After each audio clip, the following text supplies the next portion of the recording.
তোমার কি শীতকাল আসতেই ফেস অনেক বেশি কালো লাগে? নরমাল স্কিন টোনের চাইতে তোমার স্কিন অনেক বেশি ডাল হয়ে গেছে, ডার্ক হয়ে গেছে, এরকম মনে হয়? আমারও সেম প্রবলেমটা হয়। আসলে হয় কি, শীতকাল আসতে আমাদের স্কিন যখন অনেক বেশি ড্রাই হয়ে যায়, অনেক বেশি রুক্ষ হয়ে যায়, আমাদের মেইন ফোকাসটা থাকে হাইড্রেশনে। অবশ্যই মেইন ফোকাস হাইড্রেশনেই থাকা উচিত, বাট আমরা ব্রাইটনিং যে স্কিন কেয়ারটা ওটাকে অ্যাভয়েড করি। আমার কাছে তখন মনে হয় আমরা যদি এমন কোনো স্কিন কেয়ার পেতাম যেখানে একই সাথে আমরা উইন্টারে হাইড্রেশন এবং ব্রাইটনেস পাশাপাশি করতে পারতাম, কেমন হতো? তো এই উইন্টারে একই সাথে ময়শ্চারাইজেশন এবং ব্রাইটনেস পাওয়ার জন্য আমি আজকে রিভিউ করব কোরিয়ান মোস্ট হাইপ এপিএলবি ব্র্যান্ডের গ্লুটাথায়ন নায়াসিনামাইড এই ফেশিয়াল ক্রিমটা। এপিএলবি ব্র্যান্ডের অ্যাম্পুল সিরাম, বডি লোশন, ওদের সানস্ক্রিন, ওদের বিউটি সাপ্লিমেন্টস আমি সবকিছু ট্রাই করছি।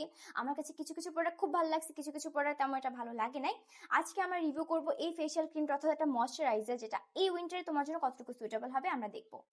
আসলে হয়েছে কি, এপিএলবির এই গ্লুটাথায়ন নায়াসিনামাইড রেঞ্জের যে প্রোডাক্টগুলো, এগুলো সবগুলোর মেইন ফোকাস ছিল ব্রাইটনেস এবং হাইড্রেশনের উপর। এটার মেইন ইনগ্রিডিয়েন্ট অর্থাৎ গ্লুটাথায়ন, যেটা কিনা একটা অ্যান্টিঅক্সিডেন্ট, তোমার স্কিন থেকে অক্সিডেটিভ স্ট্রেস কমাবে, ইউভি ড্যামেজ বা সান ড্যামেজ রিভার্স করবে, এনভায়রনমেন্টাল পলিউশনের কারণে যে ড্যামেজ হয় ওটাকে রিভার্স করবে, ওভারঅল হেলদি ব্রাইট একটা স্কিন দিবে। আর নায়াসিনামাইড, সেটা কিনা তোমার স্কিনটা থেকে ডালনেস কমাবে, স্কিনকে প্রচুর হাইড্রেশন দিবে।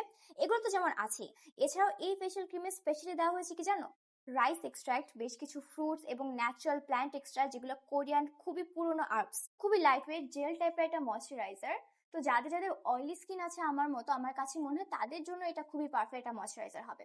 অ্যাপ্লাই করার পর তোমার স্কিনটা এত স্মুথ লাগবে, এত হেলদি লাগবে, তোমার স্কিন থেকে হাত সরবে না। মোটামুটি 2 থেকে 3 সপ্তাহ তোমার সময় লাগবে তোমার স্কিনের ভিতরে সফটনেসটা পেতে, আর 4 সপ্তাহ থেকে তুমি আস্তে আস্তে তোমার স্কিনে ব্রাইটনেসটা দেখতে পাবে।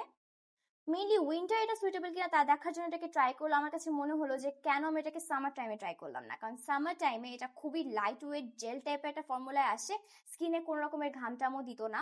সো যারা যারা ড্রাই স্কিনের ছিল, কম্বিনেশন কিংবা মনে করো অয়েলি স্কিন, তোমরা সবাই এটাকে সামারে ট্রাই করতে পারতা। বাট উইন্টার আমার কাছে মনে হয় ড্রাই স্কিনের যারা আছো তোমরা এটাকে স্কিপ করো, অয়েলি স্কিনের তোমরা এটাকে ট্রাই করতে পারো। আর কম্বিনেশন টাইপের স্কিন হলে you can try it also. তো তোমরা যারা যারা এই ময়শ্চারাইজারটাকে ট্রাই করতে চাচ্ছ তোমরা এটাকে নিয়ে নিতে পারো নাকরি পেজ থেকে, কালেক্ট করে নাও, ইউজ করবো, আমাকে জানো কেমন লাগলো। আল্লাহ হাফিজ।